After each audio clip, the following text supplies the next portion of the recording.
Lanturan, ngelanturnya pasti, mudah-mudahan relevan. Jangan lupa guys, like dan subscribe.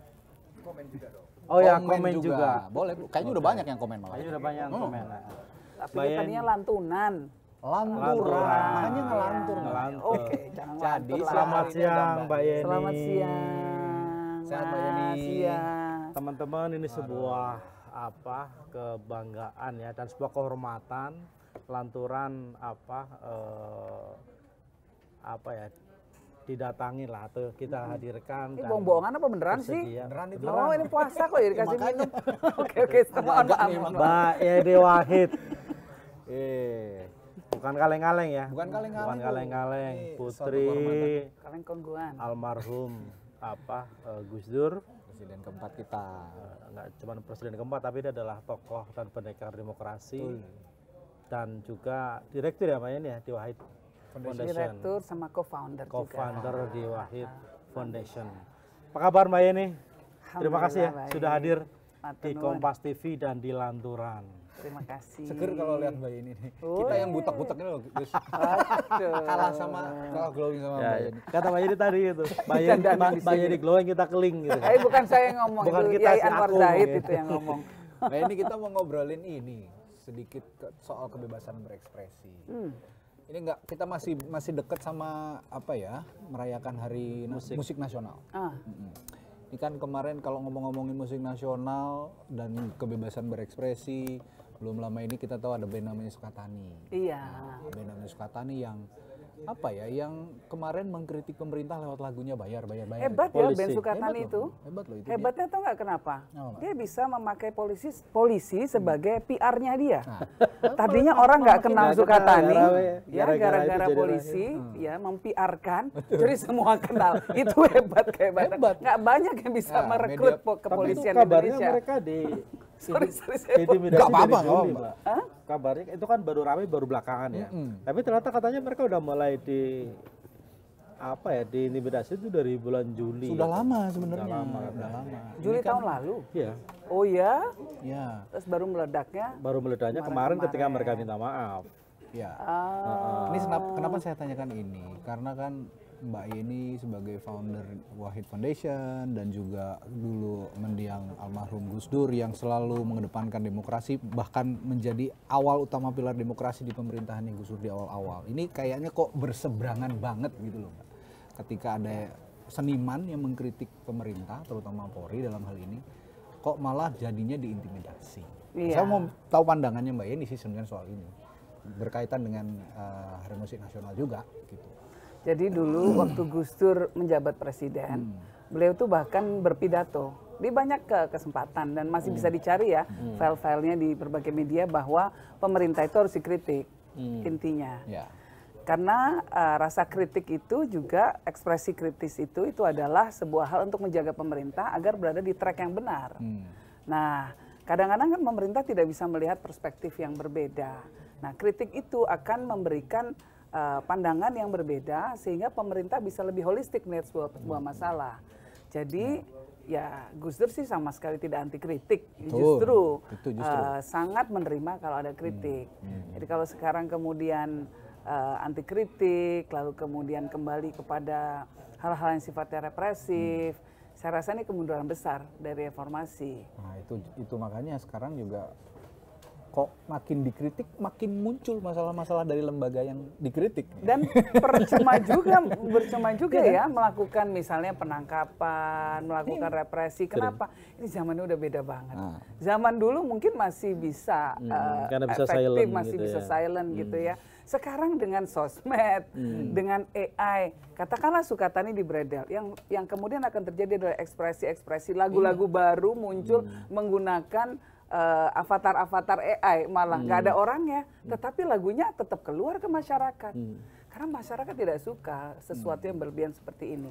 Ya. Apa sih yang sekarang dimiliki masyarakat kecuali kebebasan berekspresi? Makanya, Kira-kira itu kan dia. gitu. Jangan juga diambil lah. Gitu. Dan itu memang jadi semacam saya nggak tahu yang lebih tepat indikator atau alarm ya Mbak Yeni. Karena kan memang rilis terakhir ya, itu kan saya merujuk ke ekonomis itu indeks demokrasi kita menurun lagi. Turun drastis. Betul. Kemarin kan dari 6 namanya Makan 69 kalau nggak salah ya, di tahun lalu gitu loh. Artinya terus berbagai fakta-fakta di lapangan. Bensukatan itu kan satu hal ya, tapi sebelumnya kita juga ada kasus-kasus terkait dengan pengekangan kebebasan berekspresi. Nah, sebenarnya apakah ini bisa dikatakan sebagai langkah mundur reformasi sebenarnya, Mbak Yani? Ya pasti, pasti langkah mundur dan ke sebuah kesia-siaan, karena tidak akan menghasilkan apapun, hanya akan menghasilkan reaksi negatif dari masyarakat terhadap institusi yang melakukan tindakan represif. Karena pada saat ini masyarakat sudah sangat terbuka. Ini eranya era keterbukaan yang seluas-luasnya. Masyarakat bisa mendapatkan informasi dari manapun dan diupload oleh siapapun. Kalau pendekatan kita adalah pendekatan yang represif, tidak pendekatan yang akomodatif, yang terjadi adalah kita kerepotan nih memadamkan segala bara-bara api kecil-kecil di mana-mana akan muncul. Jadi makin ditekan di sini akan muncul di sini, muncul di sini, muncul di sini. Capek. Betul. Besar nanti ya. Kalau saya jadi institusi yang dikritisi, yang saya akan lakukan adalah introspeksi diri. Yang akan saya lakukan adalah melihat, benar nggak sih kenapa sih lagu itu begitu beresonansi di dalam masyarakat? Kenapa sih masyarakat kok merasa lagu ini bener nih? Kenapa lagu ini kemudian menjadi viral? Karena masyarakat merasa ada kebenaran dalam lagu itu. Nah, kalau sudah ada perasaan seperti itu, lebih baik segera melakukan muhasabah atau introspeksi diri, ya. Apa yang harus kita benahi dari institusi kita agar kemudian masyarakat bisa lebih cinta lagi. Bukan sebaliknya malah melakukan represi seperti represi itu ya. Tidak akan bisa menghasilkan apapun. Iya, karena justru ketika Bensukatani minta maaf, terus secara resmi menarik lagu itu dari berbagai platform, tapi justru lagu itu malah banyak viral kan dan dicari banyak orang. Itu tadi kata Mbak Yani memanfaatkan Polri sebagai promotornya. Itulah. Saya rasa iya. Sebetulnya ini mungkin ya, ini adalah upaya Polri juga untuk memperbaiki dirinya dengan cara mengundang kritik tadi itu. Dipopulerkan sendiri. Kita husnudon aja. Kita berprasangka baik. Tapi saya perlu memberikan catatan satu. Saya memberikan apresiasi kepada setelah rame lalu kemudian Kapolri turun dan mengatakan oke, akan mengangkat Bensukatani sebagai duta kritik terhadap Polri. Itu sudah bagus tuh. Itu step bagus sekali. Tolong ditindaklanjuti terus nih sampai ke bawah terus, lalu kemudian buka lagi buka ruang-ruang yang lebih akomodatif terhadap semua kritik dari masyarakat dan yang paling penting perbaiki diri sih. Tapi jadi dutanya Kritik. Polri ini, duta kritiknya Polri, kalau masih dilarang untuk nyanyiin lagu-lagu kritik yang termasuk mengkritik Polri kan juga nggak bisa boleh gitu dong. Ya, sampai bisa. Sekarang soalnya masih cuma di-ban gimmick. lagunya. Sampai sekarang lu masih di-ban. Mau di-ban gimana sih, udah beredar di mana-mana. Makanya nggak efek gitu loh. Nggak boleh kalau konser bawain itu. Kalau video klip memang udah chop-chopnya udah beredar di mana-mana. Tapi ketika mereka konser ada berada di ruang publik gitu, mereka nggak boleh bawain itu katanya. Ya percuma juga mau dilarang. Orang rakyat kita itu, masyarakat kita sangat terekspos dengan sosial media, dengan dunia digital. Kita dapat informasi dari mana-mana, nggak perlu dari konser gitu kan. Ini kan ibaratnya kalau mau masih dilarang, ini kayak ada banjir terus kita nyedukin satu-satu gitu ya, pakai ember nggak bisa juga. Iya. Harus kritik kan akan terus ada. Tapi begini deh, dalam perjalanan berdemokrasi dari Mbak Yeni sendiri, pernah nggak sih punya atau dapat kritikan kayak gini? Kritikan terhadap Gus Dur kan parahnya luar biasa. Pengen denger juga ceritanya ketika itu menghandle-nya gimana? Ya astagfirullah. Serahkan kepada Allah gitu. Karena kan kalau Bensukatani mungkin ya mereka akhirnya dipegang oleh Polri, akhirnya nggak bisa ngapa-ngapain. Iya, jangan dong. Nah, kalau Mbak ini bisa mungkin kasih tips buat pemuda-pemuda paling gampang nih ya, paling gampang Gus Dur itu dulu pernah dikritik sama Mas Miing. Ya kan? Dikritiknya agak ini ya, digumelar gitu kan. Malah diundang kan ke istana. Diundang ke istana. Cara-cara seperti itu ya. Jadi ya udah, ya malah bercanda-bercanda. Nggak apa-apa kritik itu apabila disampaikan dengan cara yang memang ada kebenarannya, harus kita terima. Ada orang mengatakan ya kritik itu jangan disampaikan dengan cara yang vulgar. Oke, setuju. Tetapi lebih baik fokus kepada konteks atau isi kontennya dari. Tapi kalau yang Sukatani itu udah nyimak kan Mbak Yeni ya? Itu kebablasan nggak menurut Mbak Yeni? Enggak Itu kan? memang refleksi dari apa Iya yang kan? dirasakan Itu oleh kan masyarakat artinya sih. nggak kebablasan kan? Iya. Nggak Ada kebablasan. yang lebih Enggak, jauh lebih ngeri lagi. Makanya. Banyak yang lebih ngeri. Kalau aku kan sekarang itu agak sedikit rajin ya. Jadi kalau membaca apa kasus something gitu ya di sosial media di IG misalnya. Kalau baca komentarnya, misalnya kayak kasus yang penembakan tuh, apa bus rental misalnya. Itu kalau baca komentarnya tuh Waduh. ngeri-ngeri sekali publik itu, masyarakat itu. Jadi memang kenapa lagu itu teramplify, saya kira ya benar karena memang jangan-jangan itu yang memang dirasakan oleh publik. Jadi Ben Sukatan itu justru apa ya, menyampaikan apa yang justru menjadi keresahan publik selama ini. Dan itu nggak bisa dibendung saya kira ya. Nggak bisa dibendung. Nah cuman problemnya gini Mbak ini, kalau Gus Dur ini kan memang dia punya selera humor yang tinggi ya, Iya. gitu loh. Apalagi yang kritik miing misalnya ya, Iya. komedian misalnya. Nah jangan-jangan pemerintahan kita hari ini memang kekurangan selera humor jangan-jangan, ya. Sehingga apa-apa dianggap serius, apa-apa dianggap humornya serius. menipis sekarang. Iya. Ya jangan begitu, karena humor itu akan membuat kita tetap waras. Iya. Emang. Ya, kalau kita nggak punya rasa humor, kalau kita nggak punya kemampuan untuk menertawakan diri sendiri, kita jadi stres loh, jadi depresi. Kita kemudian menapaki hidup itu dengan kemurungan, dengan suasana negatif. Kan hidup dengan suasana negatif nggak enak banget. Jangan-jangan itu yang bikin mahasiswa bilang Indonesia gelap itu ya, jangan karena itu ya. Yang penting di Kompas tetap terang ini. Ya, ngomong-ngomong Indonesia gelap, gimana Mbak Yeni melihat? Sepakat nggak? Memang banyak kemunduran-kemunduran yang terjadi. Dan sebetulnya ini sebuah ironi ya, karena kalau saya lihat, walaupun di satu sisi Presiden Prabowo sendiri, ya, kalau kita menilai berbagai pidato beliau, intensi beliau untuk kebijakan-kebijakan yang sangat pro rakyat itu kuat sekali. Ya, Retorikanya kuat sekali. Faktanya? Tetapi dalam berbagai kebijakannya memang kemudian ada diskrepansi kira-kira gitu.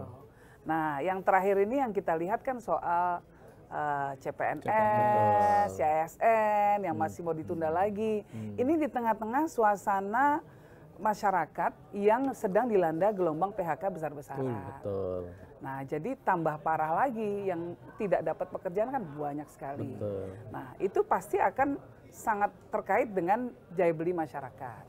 Kita sama-sama tahu bahwa ekonomi Indonesia itu beberapa penopang besarnya adalah satu belanja pemerintah, terus kemudian pemangkasan anggaran, realokasi dan pemangkasan anggaran ini juga menurut saya sih nggak tepat. Seharusnya jangan sekarang. Nambah bikin gelap. Nambah bikin remang-remang. Ya, jadi Indonesia itu kan ekonominya pengungkitnya itu kan nggak besar-besar amat ya. Yang namanya hilirisasi itu cuma kecil sekali tuh sebagai pengungkit. Konsumsi masyarakat ya kedua belanja pemerintah gitu. Nah, ini semua kalau kemudian dipangkas, lalu apa yang akan membuat laju ekonomi bisa tetap seperti semula? Nah, dulu targetnya 8% loh.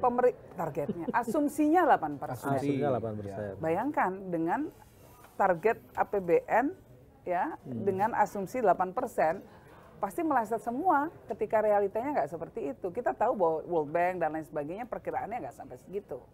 Nah, jadi ini banyak hal yang antara teori sama praktek beda banget. Nah, kalau anak filsafat itu dasain apa dasolnya? Dasain dasolun beda. Makanya teori dan praktek beda. Ini saya mau tanya juga, kenapa ya kira-kira pemerintah kita yang sekarang kok banyak sekali mengeluarkan kebijakan yang kontraproduktif dan juga kontradiktif gitu. Kayak misalnya lah contoh satu hal. Ini kita CPNS nggak jadi diangkat. Kok belum, bukan enggak. Ya, diundur pengangkatannya. Tapi ngangkat pejabat sipil dari militer. Ya. Itu kayak gitu loh maksudnya, Gus. Ya. Kok pejabatnya ditambah. Pejabatnya ditambah. Iya. Ada staf sus ditambah lagi. Iya. Dan kemarin-kemarin banyak banget yang akhirnya jadi kontradiktif. Betul. Kok di sisi lain efisien tapi di sisi lain nambah pejabat. Jor-joran malah.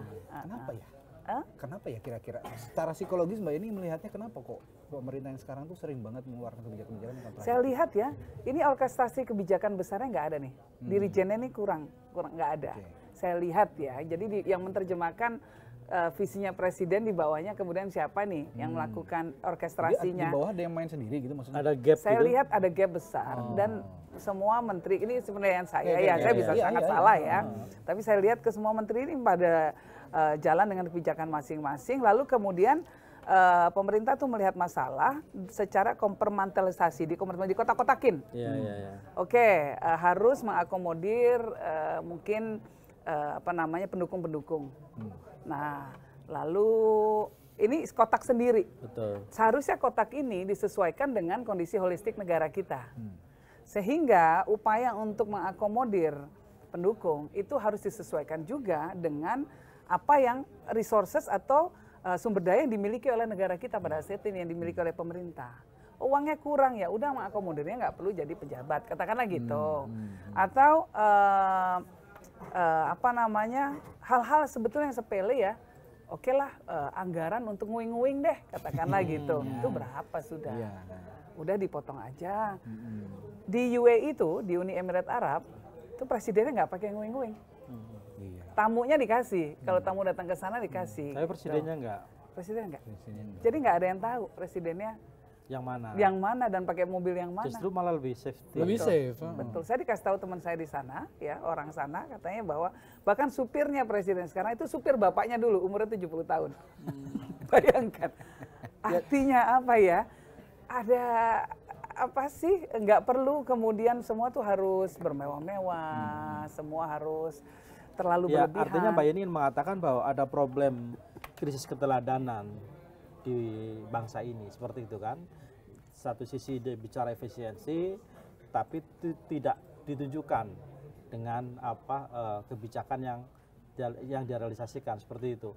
Misalnya yaitu tadi, mungkin kalau bahasa Radhi tadi kan misalnya efisiensi, tapi jumlah nomenklatur kementerian lembaga malah ditambah. Ya. Alasannya untuk efisiensi juga. Betul. Misalnya. Terus artinya pembengkakan ini kan memang agak berbeda dengan beberapa negara lain. Ya. Negara lain ngomongin efisiensi yang dipotong ya jumlah kementerian Ya, lembaga, pejabatnya. yang dipotong ya gajinya gitu Ya. loh. Bukan malah Rakyatnya. bukan malah anggaran untuk kepentingan pelayanan publik seperti kesehatan, pendidikan segala Betul. macam. So sebenarnya ini memang problem implementasi tadi yang Mbak Yeni disebut ada gap dengan arahan dari presiden, atau memang jangan-jangan ya presiden sendiri memang menginginkan seperti itu. Saya nggak tahu presiden menginginkan seperti apa, karena yang kita punya alat untuk mengukur kan hanya retorika Betul. dan kebijakan realitas dan yang ada. realita tadi itu. Nah, yang kita lihat, yang kita bisa ukur adalah dari retorika dan implementasi kebijakan nih memang Nyambung agak nggak nyambung gitu. Relate nggak? Jadi gitu ya? kesimpulannya apa gitu? Iya. Bagaimana menyimpulkannya kalau antara ini nggak jalan, retorikanya nggak jalan? Apakah di sini nggak ada yang lapor presiden? Realitanya Adanya seperti lapor ini. Pak Wapres. Oh, ada yang lapor Pak Mas Wapres. Wapres. Oh, Mas gitu. Wapres, ya. Iya, iya. Lupa. Tapi kita lihat ya, cukup menarik bahwa Presiden Prabowo itu sangat responsif terhadap beberapa hal yang membuat masyarakat gelisah, misalnya PPN yang 12%. ketika mau dinaikkan langsung Ya, diselesaikan. LPG juga. LPG juga. Lalu kemudian ini THR untuk ojol gitu. Nah, Tapi itu karitatif nggak sebenarnya? yang mana? Yang model-model kebijakan seperti itu kan kebijakan-kebijakannya cenderung reaksioner dan menunjukkan tidak ada skenario yang bagus gitu loh. Dan terkesan jadinya kebijakan test the water gitu loh. Iya. Kalau nggak suka jadinya dianulir gitu. Itu tadi yang saya katakan, orkestrasi kebijakannya ini nggak jalan nih. Oke. Gitu ya. Jadi kalau memang waktu itu direncanakan ada kenaikan PPN 12%, itu kan nggak ujuk-ujuk datang dari langit. Iya. Ini pasti ada hitung-hitungannya. Kenapa sih harus dinaikkan? Kenapa harus mendapatkan tambahan anggaran? Tambahan anggaran ini untuk apa saja? Kan gitu kira-kira. Dan juga harus ditimbang kira-kira dampaknya akan seperti Dampaknya apa. akan seperti apa? Itu kan harus sudah melalui kajian-kajian yang sangat detail dan menyeluruh gitu. Nah, ini dilakukan nggak? Nah, ketika kemudian itu tidak jadi dilakukan kebijakannya, saya setuju bahwa itu harus dihapus karena suasana ekonominya seperti ini, Nggak mendukung. sangat tidak mendukung gitu ya. Di negara lain malah diturunkan pajaknya.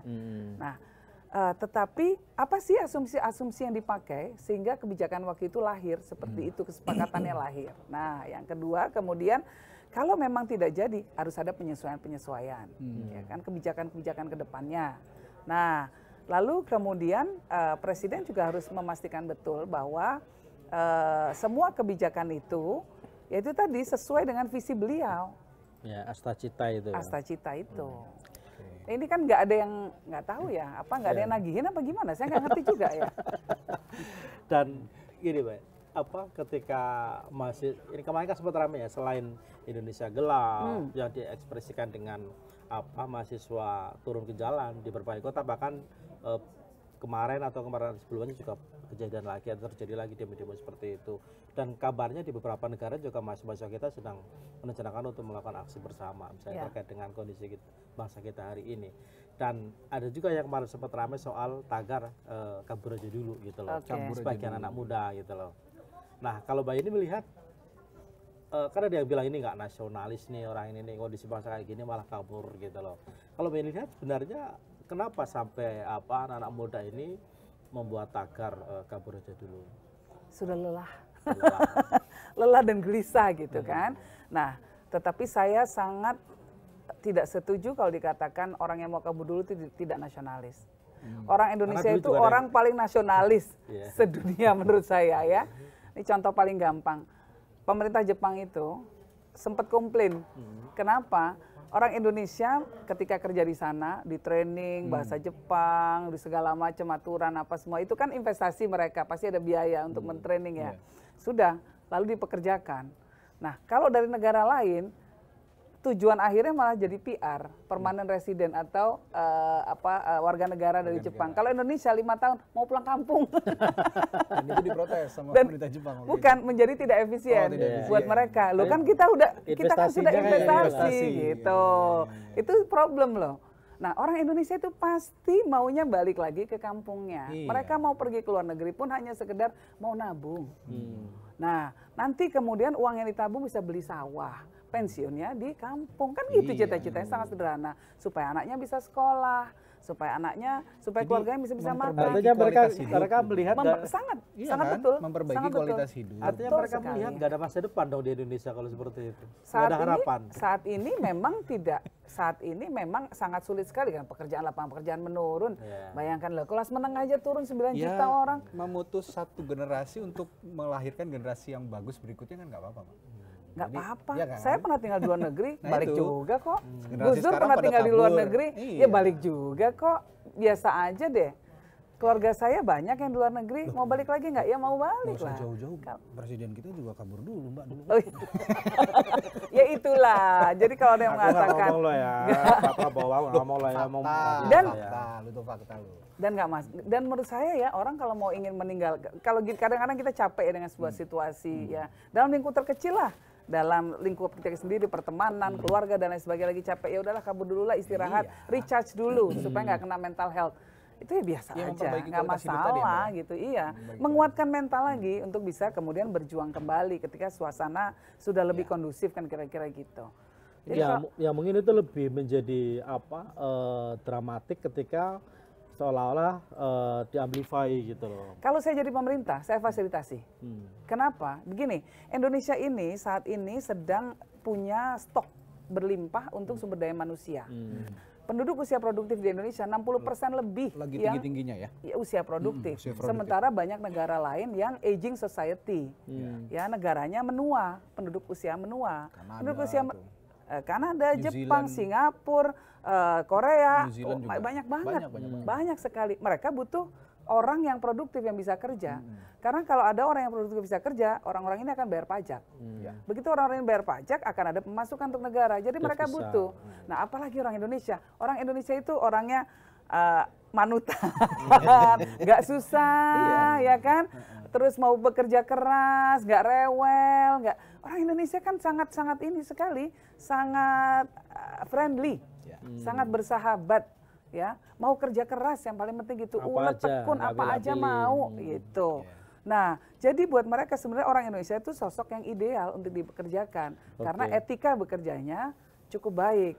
Nah, kendalanya memang satu, bahasa. Nah, pemerintah fasilitasi dong, bikin lebih banyak lagi BLK untuk melatih warga negara Indonesia supaya bisa bahasa asing, salurkan melalui agen-agen yang benar.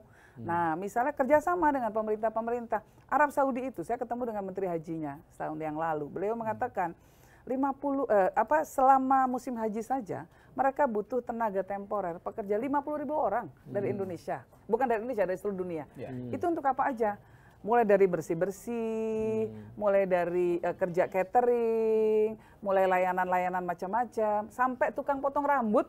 Orang kalau habis haji itu kan potong rambut. Nah, sekarang ada banyak orang Bangladesh. Kenapa orang Indonesia? Orang Bangladesh itu mungkin ekspresinya tuh jauh lebih apa ya kasar ya, dalam tanda kutip ya dibandingkan orang Indonesia. Artinya ini mesti difasilitasi. Nggak bisa orang kita ujuk-ujuk pergi ke sana, bilang saya mau kerja, nggak mungkin.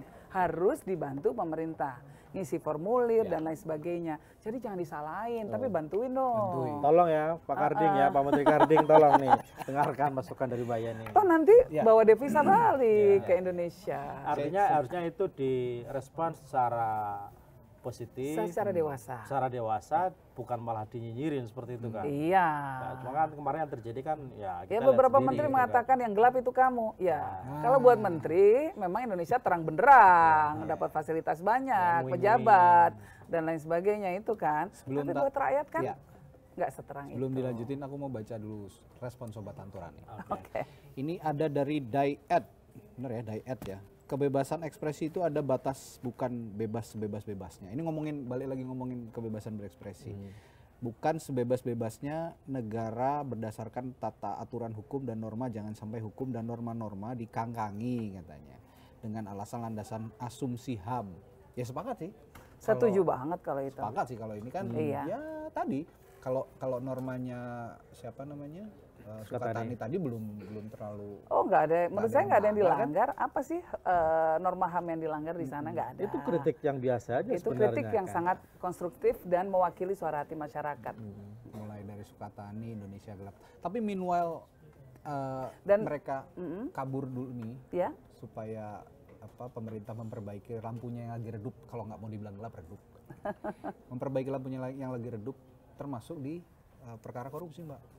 Nah, ini balik nih perkara korupsi. Sekarang muncul lagi kasus PLN katanya.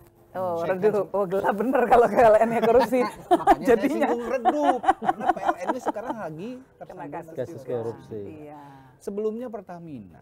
Minyak kita juga. Nah, asuransi. Nah, ini yang bikin kita kabur. Tapi nggak usah khawatir, Presiden kita kan udah berjanji akan mengejar koruptor sampai ke Antartika. Itu loh. Dan itu saya rasa gini, kita harus husnudzon bukan suudzon. Kita harus berpikiran baik. Presiden Prabowo menyampaikan retorika semacam itu disambut oleh para institusi Kejaksaan Agung, KPK dengan berlomba-lomba. Ya, ini bulan puasa ya kan, ta'awun 'alal birri wat taqwa. Berlomba-lomba dalam kebaikan gitu kan, untuk menangkap koruptor. Ini harus kita dorong. Cocok banget ini. Cocok. Nah, kita rakyat mendukung banget lah. Kalau kemudian Kejaksaan dan KPK dan kepolisian berlomba-lomba untuk mengungkap kasus korupsi di Indonesia, kita dukung sekali. Ini akan membuat Indonesia menjadi KPK juga dong, Pak? Iya, KPK tadi, kepolisian, kejaksaan, KPK. 3 kan? 3. Kalau soal penegakan hukum, kalau TNI kan pertahanan negara. Jangan masuk ke soal keamanan, jangan hukum, jangan nggak boleh, bukan ranahnya. Iya. Nah, sampai saat ini sampai ada klasmennya sekarang kalau korupsi itu. Apa itu? Ada klasmennya. Liga Korupsi Indonesia. Liga Korupsi Indonesia. Iya. Yang pertama siapa sekarang? Yang masih tinggi ya itu ya. Timah apa Pertamina? Kayaknya tersusul Pertamina. Pertamina kayaknya 2018 sampai 2023 kan diakumulasikan. Iya, sampai berapa ratus triliun. Ya, belum dihitung tapi kan sama kejaksaan. Cuman problemnya gini, Mbak. Ya, mohon maaf ini. Kadang-kadang kan mungkin karena kita sudah sering kali gitu ya disajikan, dipertontonkan misalnya pola-pola model pemberantasan korupsi yang dalam tanda kutip ya seringkali dianggap ya ini hanya show saja, misalnya ini hanya kriminalisasi misalnya, dan ini hanya karena ada unsur politisnya gitu loh. Kadang-kadang ada juga keraguan di publik, apa memang benar-benar ini serius memberantas korupsi atau jangan-jangan ya hanya kamuflase aja ini di permukaan. Ditambah saling sandra dosa. Ya. Kalau saya lihat nanti kita lihat finishingnya nih. Ya, ujungnya. Ini sekarang ujungnya nanti seperti apa? Ada tuntutan yang betul, apakah orang-orang yang ditangkap betul-betul akan dihukum, lalu dihukumnya berapa tahun. Nah, kita lihat rakyat jangan sampai kemudian anti klimaks ya di sana. Nah, itu. Di sini sudah gegap gempita, ya ditangkap semuanya, korupsinya begini sebegitu banyak, lalu kemudian begitu dibawa ke ranah pengadilan, hukumannya nggak sebanding dengan nenek-nenek yang mencuri biji coklat atau ranting pohon atau dahan. Nah, itu kan rasa keadilan masyarakat pasti akan sangat terkoyak. Jadi memang kalau itu sampai terjadi, mungkin masyarakat masih diam. Lama-lama ini kalau sudah terlalu banyak, saya rasa akan bisa berbahaya sekali untuk kohesi sosial kita. Lalu kemudian juga bisa terjadi ekspresi-ekspresi yang akan sangat kuat. Orang Indonesia itu kan kalau sudah capek, akhirnya ngamuk. Nah ini harus dicegah. Mekanismenya apa? Harus pakai mekanisme yang betul, mekanisme politik yang benar, sehingga tidak terjadi amuk massa. Ya. Artinya Mbak Yeni menangkap ada potensi amuk massa akan terjadi jika kondisi ini terus-menerus terjadi. Hanya perlu trigger-trigger saja. Pemantik-pemantik kecil itu bisa terjadi. Kalau terus ya, kalau nggak ada harapan, kalau terus rakyat disuguhi dengan korupsi, kasus korupsi, tapi nggak ada penyelesaian kasus korupsi, nggak ada penyelesaian, di sisi lain mereka kemudian nggak bisa kerja, hidupnya makin sulit, sekolah juga susah, lalu kemudian punya motor aja juga rusak, punya mobil aja rusak. Jadi terlalu banyak hal yang membuat kualitas hidupnya jauh sekali menurun. Itu akan berdampak, saya rasa. Dampaknya besar. Orang nggak akan terima. Dan amuk massa itu ya. Karena orang Indonesia kalau sendiri-sendiri mungkin nggak berani, tapi kalau rame-rame, itu keroyokan tuh berani.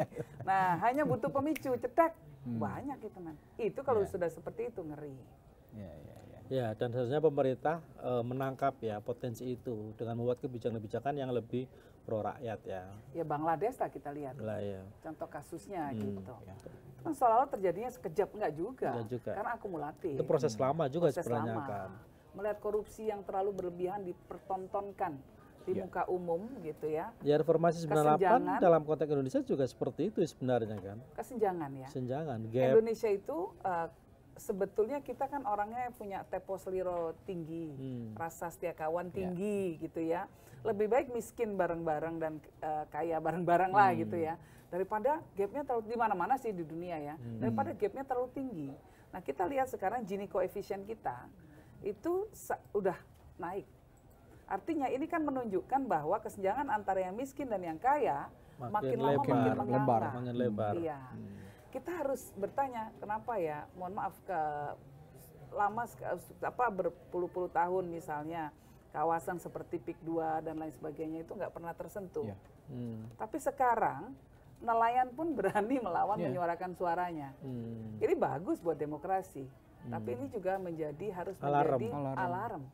Ya, alarm bagi mereka-mereka yang merasa terlalu nyaman dengan kekuasaan, mereka yang merasa terlalu nyaman dengan mungkin keunggulan finansial yang dimiliki, sehingga menyepelekan orang bawah, menyepelekan orang yang dianggap nggak punya daya, nggak punya kekuatan, nggak punya uang. Jangan seperti itu. Ngomong-ngomong kekuasaan, Mbak Yeni, sekarang kan yang berkuasa Pak Prabowo, tapi banyak yang menilai ini masih berada di bawah bayang-bayangnya Pak Jokowi. Gitu, katanya shadow leadernya itu tetap Pak Jokowi. Kalau Mbak ini lihat kayak gitu nggak sih? Sebagai orang yang pernah juga berhubungan dengan pernah berhubungan baik dengan keduanya, baik Pak Prabowo dengan Pak Jokowi, ada nggak anggapan? Pasti tetap ada pengaruh. Tetapi saya rasa kalau saya melihatnya justru gesekan yang terjadi, negosiasi yang terjadi itu negosiasi kepentingan pasti akan selalu terjadi. Ya, dan dua-duanya sebenarnya kalau saya ya, kalau ini kan hanya orang luar yang melihat secara psikologis kemungkinan-kemungkinan yang akan dirasakan oleh para aktor-aktor politik. Ini belum tentu benar ya. Kalau saya jadi dua-duanya kesel-kesel juga. Ini kok mau ikut campur? Yang ini kan gue udah bantuin. Kenapa sih nggak ini? Tetapi akan terjadi terus-menerus. Pergesekan itu akan terus terjadi. Artinya gitu. Itu bisa membuat kondisi politik kita tidak pernah stabil loh Mbak, ini kalau seperti itu, nggak firm. Artinya potensi-potensi yang entah itu gesekan atau letupan itu potensial terjadi dong kalau kondisinya seperti itu. Kekuatan Pak Jokowi ketika memimpin adalah kemampuan beliau mengkonsolidasi hampir semua sumber daya politik yang dimiliki. Sangat kohesif sehingga menggerakkan banyak hal itu mudah. Mau melakukan kebijakan ini, gitu ya. DPR dipanggil semua, set, langsung setuju. Oke, kurnya harmonis gitu yang terjadi. Paduan suara. Paduan suaranya. Kepala daerah juga luar sering biasa. dulu kan? Kepala daerah juga begitu. Diundang ke istana. Ya, jadi dengan memakai segala macam lah mekanisme lah ya, mau mekanisme ditepuk-tepuk bahu atau diinjek sedikit jempol kaki ya kita nggak tahu lah ya gitu. Tapi intinya semua menurut kira-kira kan gitu. Nah, sekarang ini saya tidak melihat konsolidasi kekuatan politik yang sekuat Pak Jokowi dulu. Tapi bukannya itu sudah dilakukan oleh Prabowo? Memang, tetapi tidak seperti Pak Jokowi orkestrasinya, tidak seperti dulu Ya, gitu. Apalagi Pak Prabowo berarti harus agak sedikit dari itu membagi pengaruh, membagi ruang posisi untuk Pak Jokowi. Ini masalah karakter kayaknya Gus, masalah karakter kepemimpinan. Pola bagaimanapun polanya sama, tapi kalau karakternya beda, outputnya akan jadi beda kayaknya gitu. Pak Prabowo itu orang yang ingin harmonis sebetulnya, jadi nggak enak juga menenggang perasaan, mungkin menenggang perasaan Pak Jokowi juga gitu ya. Ya, nah itu bagus, tetapi di satu sisi sebagai leader beliau seharusnya memegang kendali penuh atas semua hal.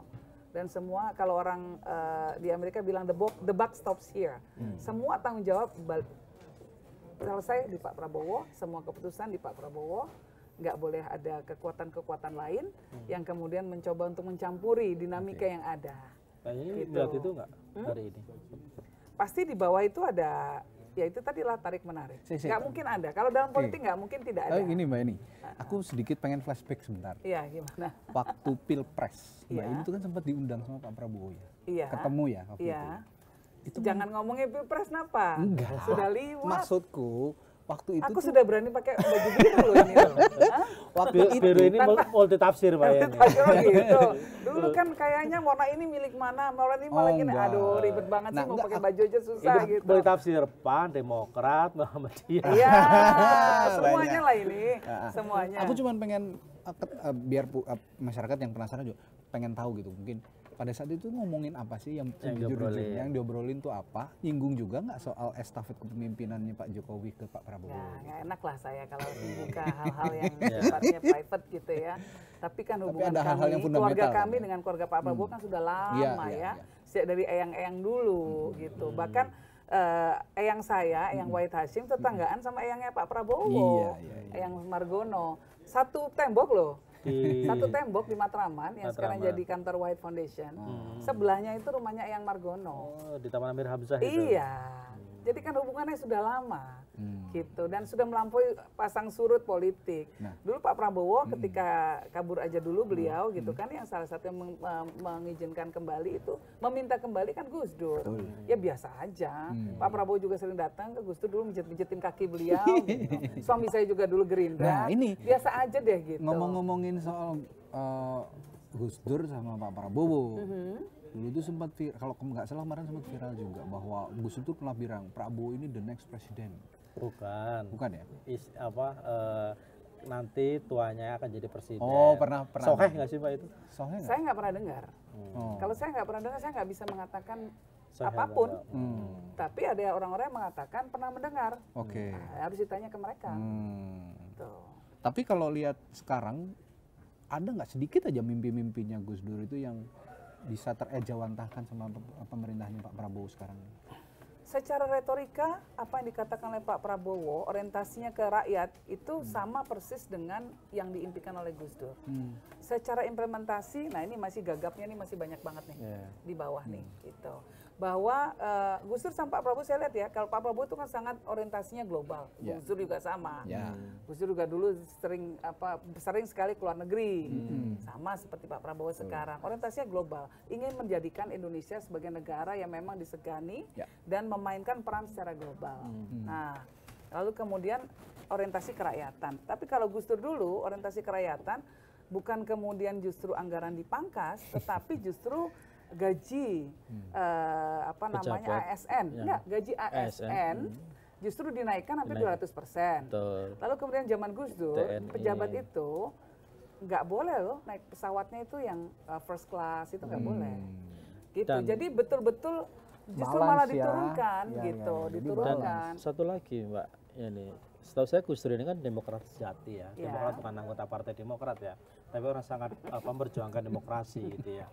Nah, dan Gus Dur juga salah satu yang ikut menyuarakan, saya kira ya, mohon saya dikoreksi kalau saya keliru misalnya, soal profesionalisme TNI misalnya, dengan menghapus fungsi gitu loh.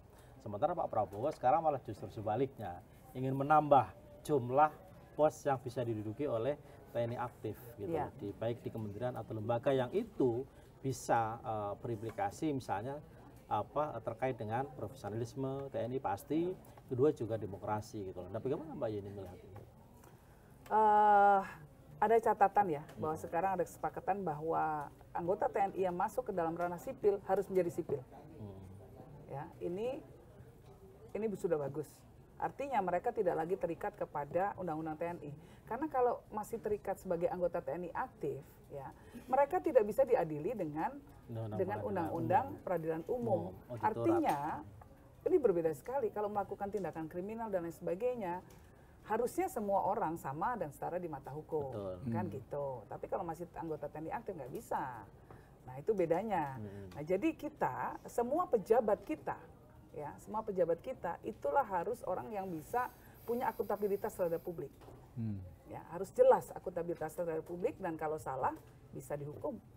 Ada mekanisme itu yang membuat orang akan bertindak hati-hati dalam mengeluarkan kebijakan, dalam bertindak, dalam melakukan semua tindakan di ruang publiknya lah kira-kira gitu. Tapi kan kalau kita lihat hari ini misalnya kan banyak perwira-perwira aktif baik di Polri maupun TNI yang menduduki jabatan-jabatan publik. Ini bahkan jauh sebelum revisi undang-undang TNI ini disahkan ya, kan masih pembahasan gitu loh.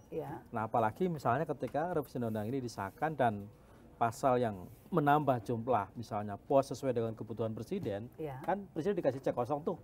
Kalau nggak salah di salah satu pasal itu, apakah ini tidak berpotensi misalnya menjadi langkah mundur demokrasi misalnya?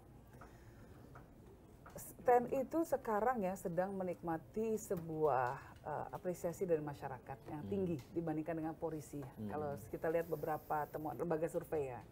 Karena masyarakat lebih mengapresiasi. Kenapa ini terjadi? Karena selama lebih 20 tahun ya, TNI mampu menahan diri, termasuk di bawah pemerintahan Pak SBY. Menahan diri untuk tidak terlibat dalam politik aktif. Termasuk Presiden Prabowo pun, walaupun dari kalangan TNI, beliau memasuki kontestasi politik menggunakan mekanisme demokrasi yang berdasarkan, membuat partai politik, gitu ya. Makanya mekanisme demokratis gitu. Tidak memaksakan kehendak, tidak mengambil alih secara militeristik kan gitu kira-kira. Ini kan membuat masyarakat apresiatif jadinya. Jangan dirusak. Jangan dirusak. Kadang-kadang orang itu ya fokus pada pohonnya, lupa pada hutannya. Untuk mendapatkan itu butuh waktu panjang, penghormatan dari masyarakat.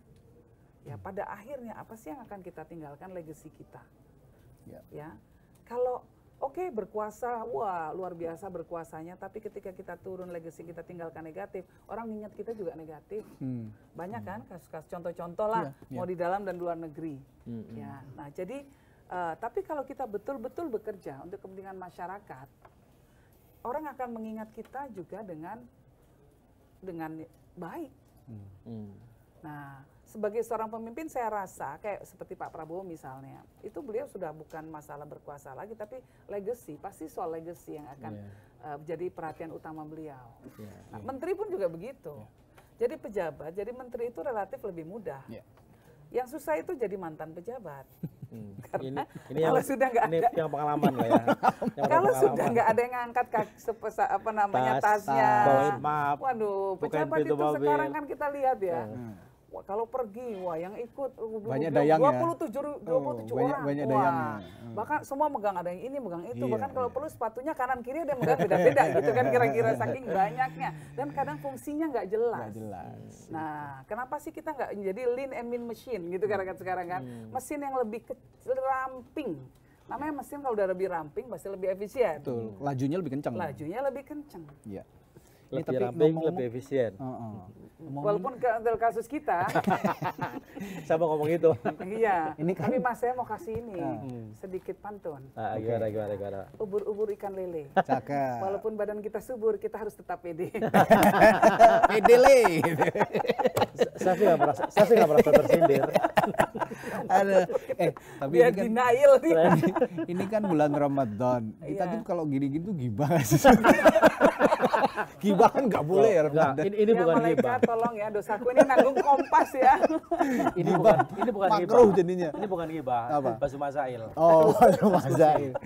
Tapi ngomong-ngomong bulan Nah, ini Ramadan. introspeksi diri, introspeksi bangsa kita. Ya. Ya. Ngomong-ngomong bulan Ramadan, ini lebih spesifik ke topik Ramadan lah kita. Enggak, sebelum ke situ Apa saya nih, ingin apa nih? kembali ke soal komitmen Gus Dur tadi. Satu soal demokrasi, kedua soal keberagaman. Ya. Gus Dur ini sangat komit soal keberagaman, soal toleransi. Toleransi, Bahkan pluralisme. kabarnya Gus Dur itu kan punya di hati ya. Kalau di Indonesia misalnya di masyarakat Papua, Aceh, bahkan kalau di luar negeri mungkin masyarakat Cina ya.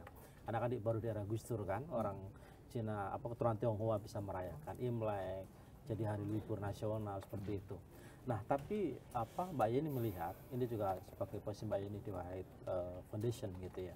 Sejauh mana sebenarnya semangat toleransi dan keberagaman itu diterapkan di era pemerintahan Prabowo ini, karena faktanya masih kita temukan orang-orang yang menolak misalnya sekelompok masyarakat yang menolak pembangunan rumah ibadah agama lain. Terus kemarin baru kita temukan di salah satu kabupaten di Jawa Barat ada orang musafir terus dia makan di siang hari di sweeping misalnya. Bahkan malah yang lebih lucu lagi malah kepala daerahnya nyuruh kalau musafir makan sembunyi gitu loh. Ini kan agak ironis sebenarnya kalau kita bicara dalam konteks semangat multikulturalisme dan keberagaman yang sering disuarakan oleh Gus Dur seperti itu. Bagaimana Pak Yeni melihat? Ibu saya itu, beliau tuh orang yang sangat suka puasa. Hampir setiap hari puasa. Kecuali hari-hari yang dilarang. Ya, hari-hari tasyrik itu nggak puasa. Tapi hampir setiap hari puasa. Kadang kita ajak makan siang pun, beliau akan datang tetap puasa. Menghormati anak-anaknya, undangan, acara, beliau tetap puasa. Biasa aja. Kalau niatnya mau puasa, ya udah puasa. Justru kalau ada godaan di depan kita, pahalanya tambah banyak. Iya, betul. Gitu. Kalau orang yang masih terganggu ya dengan orang lain makan depan kita, ya mendingan kuatkan lagi lah niat kita. Niat kita nggak untuk puasa. Ya, nah, negara kita adalah negara yang berdasarkan kebinekaan. Di sini bukan hanya orang Muslim saja. Nah, itu yang harus selalu kita ingat. Jadi tidak bisa tata cara Muslim dipaksakan dan diterapkan untuk semua warga negara Indonesia, apalagi yang bukan Muslim. Gitu. Nah, kalau dalam konteks rumah tangga kita misalnya, di rumah kita ya udah kalau ada tamu nggak usah disuguhin, itu urusan kamu gitu ya. Tapi kalau di rumah saya, misalnya pun kita puasa, ada tamu yang nggak puasa ya kita tetap suguhin. Biasa aja. Gitu. Nah, jadi kalau kembali kepada kebijakan negara ya. Tugas negara untuk memastikan semua warganya merasa terlindungi, merasa aman, bisa nyaman beribadah, ya tidak ada hal-hal yang bisa mengerusak kohesi sosial ya, apalagi berdasarkan isu-isu primordial. Nah, sebetulnya kalau saya kembali ya kita lihat lagi pemimpin kita lah saat ini ya Pak Prabowo. Pak Prabowo datang dari latar belakang yang sangat multi agama, ya kan, keluarganya sendiri, ya kan. Nah, yang Muslim hanya beliau. Pasti beliau sesungguhnya sangat ingin menghormati keragaman yang ada di Indonesia. Nah, ini tolong yang di bawahnya dong. Ikutin ini, ikutin visinya Presiden, ya untuk menjaga, memastikan ruang bersama kita ini adalah ruang yang nyaman untuk semua agama. Positif nih, harus didengar nih. Ya, kira-kira gitu. Saya bacain lagi. Nanti bupati sama ini nanti dikurangin lagi loh anggarannya loh. Saya mau bacain responsnya Sobat Lanturan lagi nih dari Belvarianta. Ini balik lagi soal mengkritik pemerintah. Soal kebijakan pemerintah bisa mengundang berbagai kalangan datang ke istana bahas masalah Indonesia, memberikan masukan dan mau menerima kritikan. Nah, ini sebenarnya di periodenya Pak Jokowi sering dilakukan kayak gini. Tapi sepertinya sekarang belum pernah ada.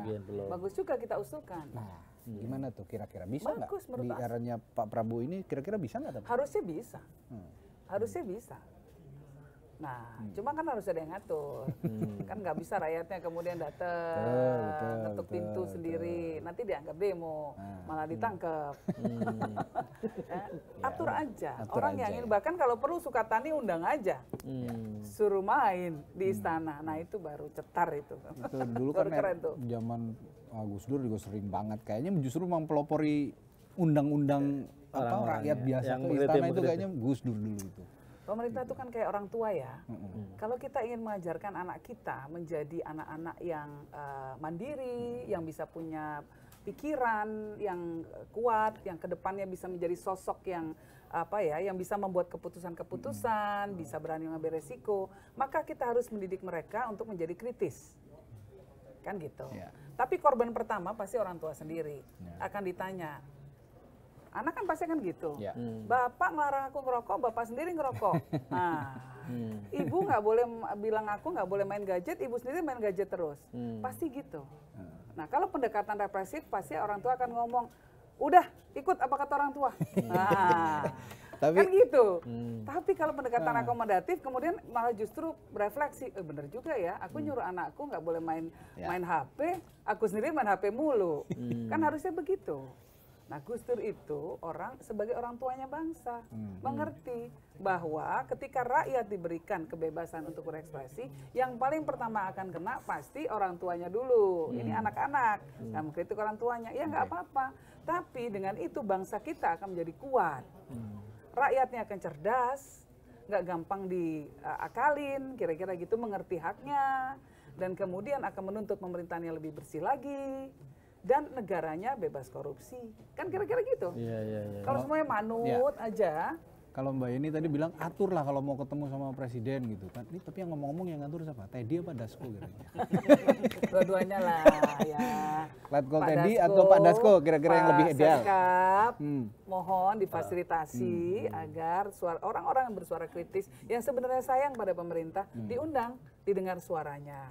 Dan kemudian dijadikan refleksi untuk memperbaiki pemerintahan ke depan akan lebih baik lagi. Mudah-mudahan didengar sama Letkol Infanteri. Sekarang udah Letkol. Udah Letkol ya.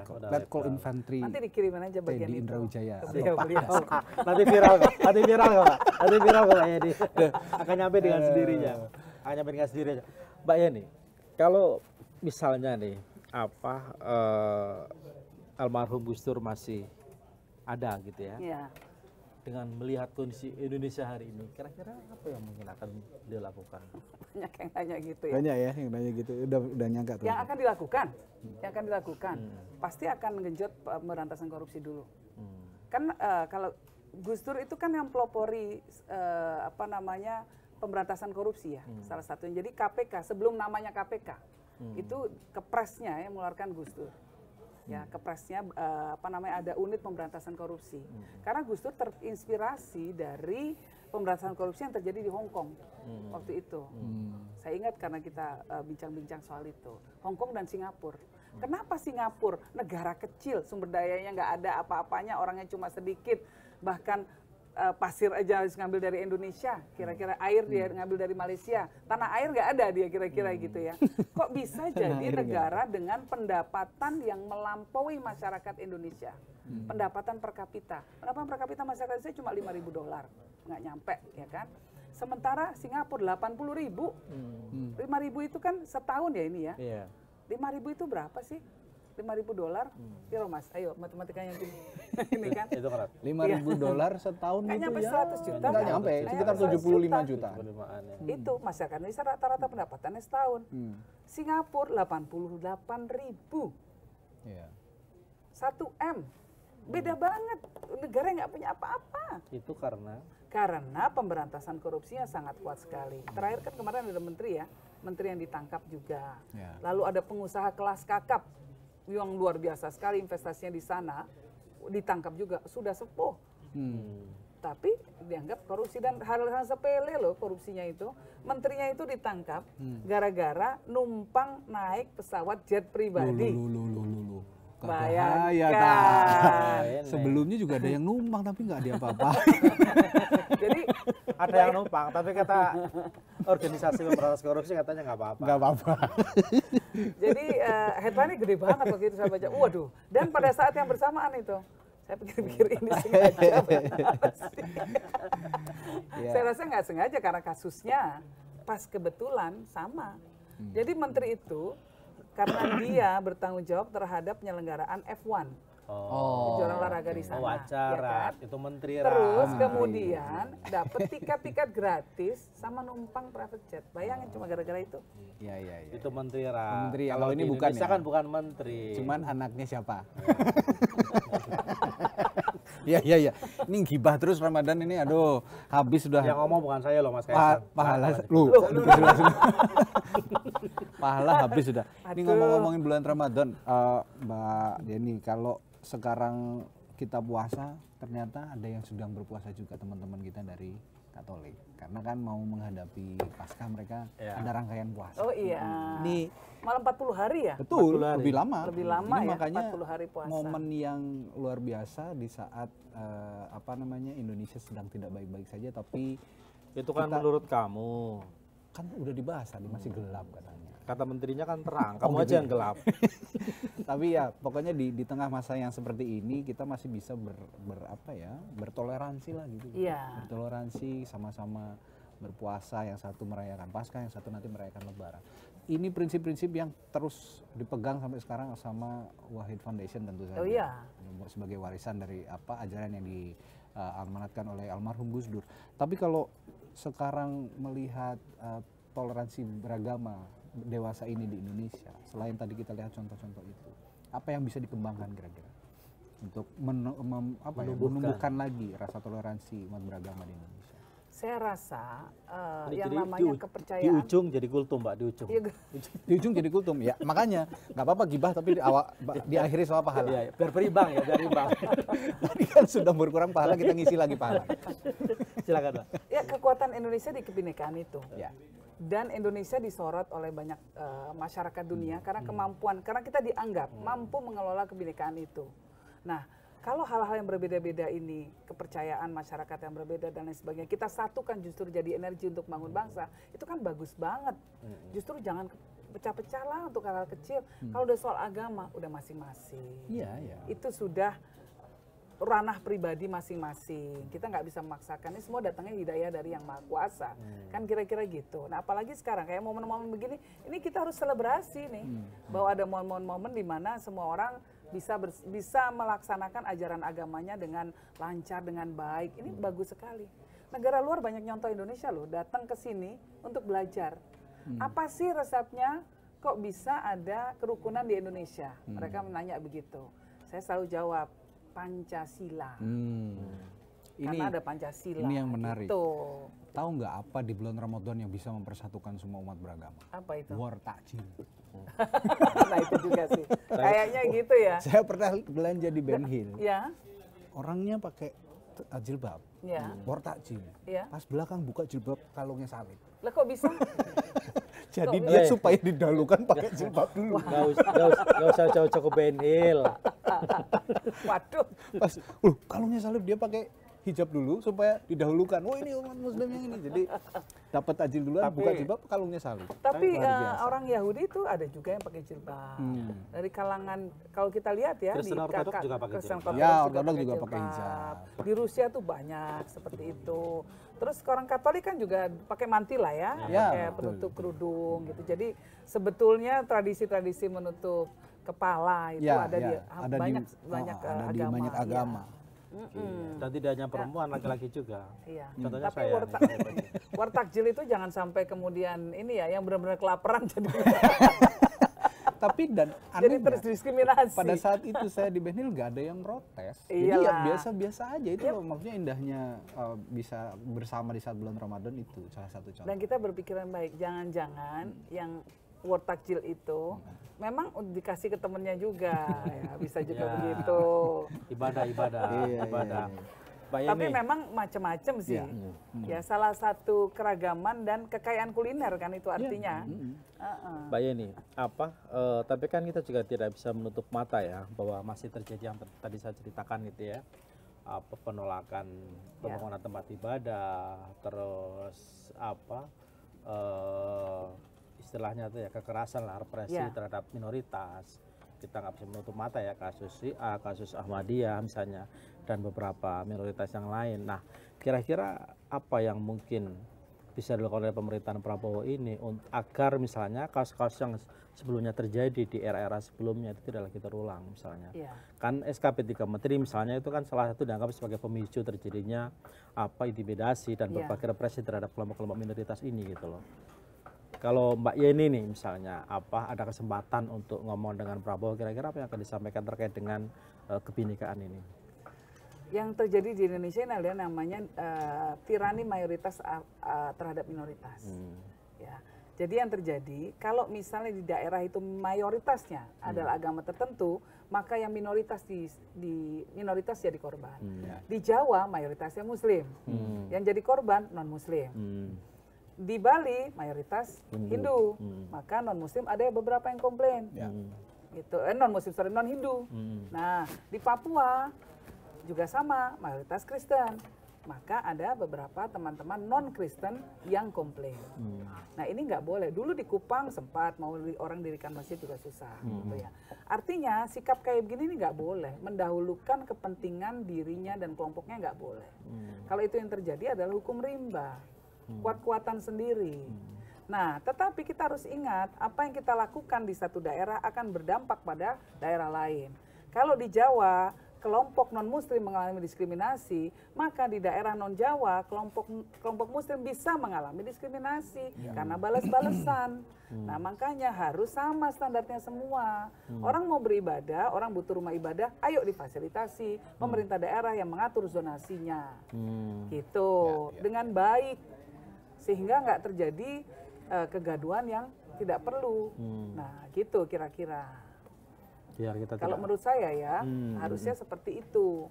Di United Arab Emirates itu Mas, di Uni Emirat Arab, pemerintahnya membangun satu kompleks ya, isinya ada 3 rumah ibadah berdampingan. Bagus, dikerjakan oleh satu arsitek. Ada masjid, ada gereja, ada sinagog. Bagus banget di satu tempat, jadi tinggal kita mencok-mencok lihat. Saya ngelihat begini. Di kita kan juga ada Mbak, Istiqlal sama katedral. Cuman kurang sinagog aja. Di sini kayaknya kelompok Yahudi itu kecil sekali jumlahnya di Indonesia, bahkan nggak bisa di-trace. Waktu itu ada yang berusaha untuk men-trace, nggak ketemu. Bahkan Kementerian Agama nggak punya datanya. Iya, karena mereka ngeri-ngeri juga, apalagi dengan kondisi hal seperti ini. Betul, apalagi sekarang. Tapi jangan salah, kalau di luar negeri itu banyak sekali kelompok-kelompok Yahudi yang justru pro-Palestina loh. Nah ini yang orang nggak tahu. Yang orang tidak banyak tahu kan. Karena kan yang diprotes itu bukan Yahudinya, tapi Zionisnya. Zionis, harus dibedakan. Yahudi dan Zionis, betul. Yang diprotes tuh itu. Ini kalau Lebaran, Ramadan, sih kita pengen tahu juga. Mungkin Sobat Lanturan juga pengen tahu tradisi-tradisi yang biasanya dijalani lah oleh keluarga Gus Dur tuh pada saat Ramadan, Lebaran ngapain aja sih? Pastinya sungkeman kalau Lebaran ya kan. Lalu kemudian kalau Ramadan ya nggak jauh beda lah sama keluarga lain. Ada yang spesial Taraweh, Mbak Yeni, aku ingin menutup diskusi ini dengan cerita dari Mbak Yeni ini. Yang kalau tadi kultum, kalau ini selingan. Gus Dur ini kan terkenal dengan selera humornya sangat tinggi gitu ya.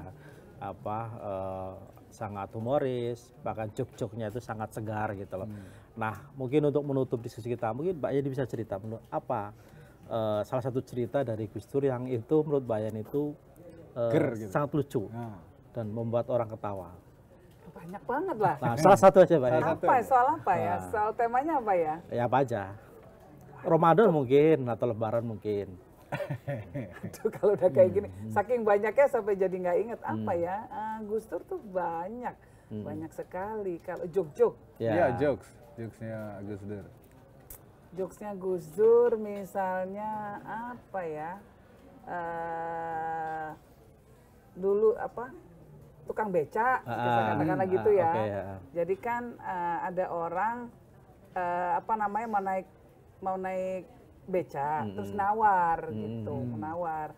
Ke sana Pak, ke Pengkolan tuh berapa gitu, ke pertigaan sana itu. Oh, 50.000 gitu jawabnya. Gitu. Kebetulan di Madura. Kebetulan orang Madura. 50.000 gitu. Kan. Terus orangnya nawar, pengkolan juga kelihatan di sana, pertigaan tuh kelihatan kok ya. Kok 50.000 mahal banget gitu dijawab. Bulan juga kelihatan kalau suruh ngomong.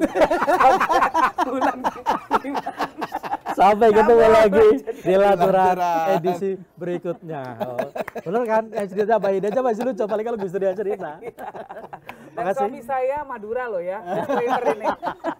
Makasih Mbak Ida. Sama-sama, makasih. Matur suwun.